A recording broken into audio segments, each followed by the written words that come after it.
Hello and a very warm welcome, and in today's video we're going to talk Alex Albon, number 23, the 26-year-old Thai/British driver. Yeah, I'm going to give my honest thoughts on Alex Albon. Now on the channel we have big Albon fans including Kai and Helen, but I'm going to say what I really think about Alex Albon. Probably one of the nicest guys you will find in the paddock. But this is a results business, and it's not about who's the nicest guy. Nice guys don't win championships. We've seen that with Barrichello, Felipe Massa, to name a few. Yeah, Alex Albon deserves to be on the grid, in my opinion. But when he got his chance at Red Bull, he choked it big time. And he was clearly not right at Red Bull. We saw it with Gasly, then we saw a carbon copy with Alex Albon. I think he's a good driver in a midfield team. And the reality is, Alex Albon is a midfield driver at best. Yeah. Will he get a chance in another top team? I don't believe so. Is Albon on the level of Charles Russell? I don't believe he is. He deserves to be on the grid, but I only see him in the midfield team.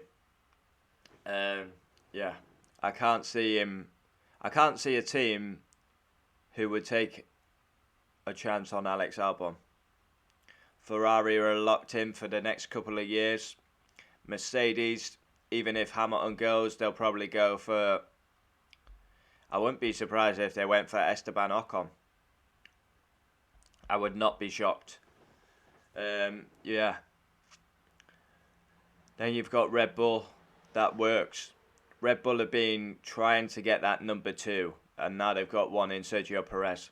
Alex Albon. He's had a very good 2022. When he first came back, I thought Latifi's going to beat him the first couple of rounds. But Albon adapted very quickly to a poor Williams, and he has scored 3 points this season. The Williams car is very uncompetitive, and for Albon to actually score points, quicker than George Russell did, by the way, is pretty impressive.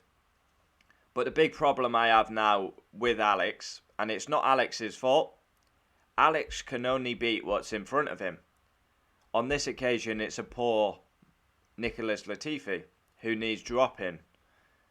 So I'm interested next season when we see Albon up against someone, with a backbone, who's actually decent. Who's that going to be?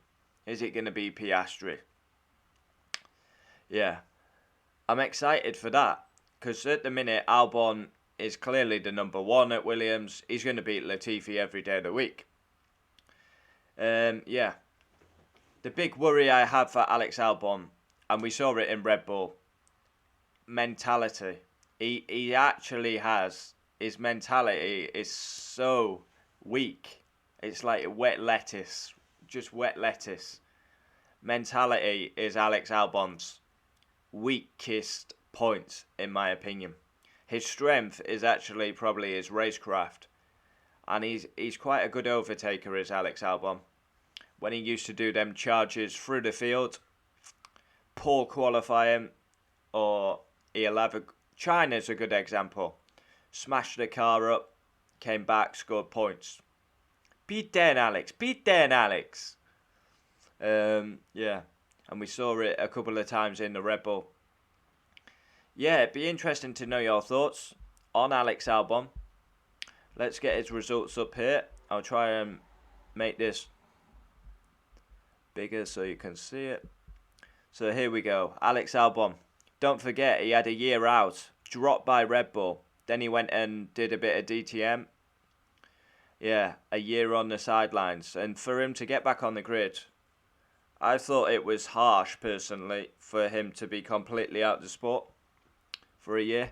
So we start with Bahrain and we finish 13th. We go on to Saudi Arabia, 14th. And then in his third race for Williams, he scored points at Melbourne. Then we get into Imola, where he's just outside the points in P11. Then we go to Miami, brand new circuit, P9. That's quite impressive, actually, a P9 at Miami, given there was quite a few retirements, but yeah, the massive long straight. Yeah, and then since Miami, it's not gone amazing, but yeah, he's quite consistent. 18th at Spain, a retirement at Monaco. Azerbaijan, 12th. Canada, 13th. Retirement at Great Britain. Silverstone, where he got hit by Sebastian, slammed into the wall, had to go to hospital for precautionary checks, and then we finish at Austria, P12. I think he's done a good solid job so far, Alex Albon, but I'm looking forward to next season to see him up against a better teammate. So to summarise my thoughts on Alex Albon, one of the nicest guys, but this is brutal. It's not best mates F1. Every driver's here to win. Alex Albon deserves to be on the grid in my opinion, but he's a midfield driver at best. I've seen him linked with McLaren recently. As a McLaren fan, I don't think that would be. I don't think that would be a good fit, because you would have Norris and you would have Albon, and it would be jokes. It'd be jokes all the time. Like, remember, this is Formula One. Here to win. We're not here to be best mates all the time. Alex Albon showed a brutal side actually at Monaco, where he held up one of his mates, Charles Leclerc, for a whole lap. Yeah, and somehow he never got a penalty for it, which was madness. But yeah, comment down below your thoughts on Alex. I wouldn't say I'm a fan of Alex, but yeah, I don't mind him, but I wouldn't say like I'm a supporter of him. Yeah, I just hope he does well. Excited to see him next year up against a better teammate. But that is not Alex's fault. He can only beat what's in front of him. Comment down below your thoughts on Alex Albon.